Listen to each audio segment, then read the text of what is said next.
On a tous connu ce moment, n'est-ce pas? La pression de devoir se présenter, de convaincre et de marquer les esprits en à peine 1 minute. Cet exercice, qu'on appelle souvent une infomerciale, eh bien c'est un vrai défi dans le monde professionnel. 60 petites secondes, c'est tout ce qu'on a. Pas une de plus pour laisser une impression durable, pour piquer la curiosité et qui sait peut-être décrocher de nouvelles opportunités. La pression est énorme, c'est clair. Alors, la grande question, c'est comment on peut réussir un tel exploit en si peu de temps? Ça paraît presque mission impossible, mais en fait, c'est tout à fait réalisable. La clé, il faut avoir la bonne recette. Et c'est justement cette recette qu'on va décortiquer ensemble aujourd'hui. Allez, on se lance.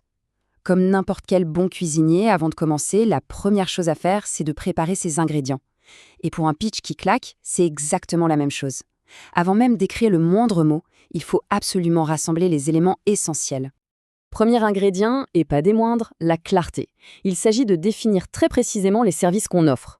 On oublie le jargon compliqué, on veut une description simple, directe, pour qu'on comprenne tout de suite de quoi on parle.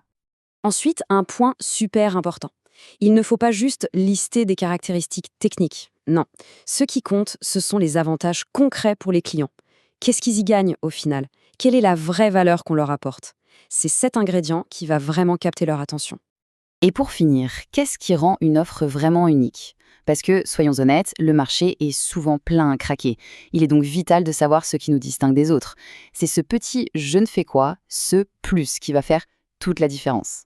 Voilà donc la liste de courses complète. En plus des services, des avantages et de ce qui nous rend unique, il faut aussi penser à notre cible, à la mission profonde de notre métier et à ce dont on a besoin concrètement pour obtenir une recommandation. Une fois qu'on a tout ça, on est prêt à passer en cuisine. Bon, nos ingrédients sont prêts. Maintenant, on passe au plat de résistance, la recette en elle-même. C'est une structure toute simple, en 4 étapes, mais qui est redoutablement efficace pour transformer tous ces éléments en un pitch dont on se souviendra. Et voici la structure magique. On commence par une intro simple, on enchaîne avec un argument de vente qui percute, puis vient le moment de l'histoire pour captiver, et on termine avec une demande claire et spécifique. C'est une méthode, franchement, quasi infaillible pour que le message soit logique et qu'il ait de l'impact. Attention, là on touche au secret de la recette, le cœur du réacteur, l'élément qui va vraiment marquer les esprits, c'est l'histoire. Les faits, c'est bien, c'est important évidemment, mais ce sont les histoires qui créent une connexion, une émotion. C'est donc là-dessus qu'il faut mettre le paquet. Alors, comment on la construit, cette histoire? Eh bien, la structure est toute simple, en 3 actes. D'abord, on expose le problème du client, ensuite, on montre l'expertise qu'on a déployée pour le résoudre, et pour finir, le bouquet final, le résultat positif, le client satisfait, reconnaissant, problème, expertise, résultat. C'est simple comme bonjour et c'est terriblement puissant. Avoir une bonne recette, c'est super, mais ça ne suffit pas. Il faut aussi maîtriser la cuisson à la perfection. On arrive donc à l'étape finale, mais une étape critique, le timing, et les derniers ajustements pour que le résultat soit impeccable. Ici, la gestion du temps est millimétrée. Regardez, 10 secondes pour l'intro, 10 pour l'argument clé, 30 secondes complètes pour l'histoire. On voit bien que c'est la pièce maîtresse. Et il reste juste 10 secondes pour la demande.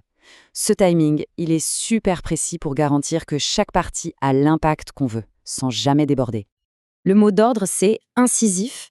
Chaque mot doit être pesé, chaque mot doit compter. Le pitch doit être tranchant, super clair, il doit aller droit au but. Il n'y a absolument pas de place pour le blabla ou les phrases qui pourraient être mal interprétées. Et pour arriver à cette précision chirurgicale, la méthode est claire. Il faut se chronométrer, encore et encore, lire son pitch à voix haute pour sentir le rythme, la musique des mots. Il faut couper, sans pitié, tous les mots flous, toutes les phrases qui sèment le doute. L'objectif final, il est simple, que tout le monde comprenne tout de suite. Finalement, on en revient toujours à ça. Au-delà de la structure, de la technique, la question fondamentale qui demeure, c'est celle-ci. Quelle est l'histoire la plus puissante qu'on puisse raconter sur la valeur qu'on apporte? C'est en trouvant la réponse à cette question qu'un simple pitch de 60 secondes se transforme en un véritable levier de croissance.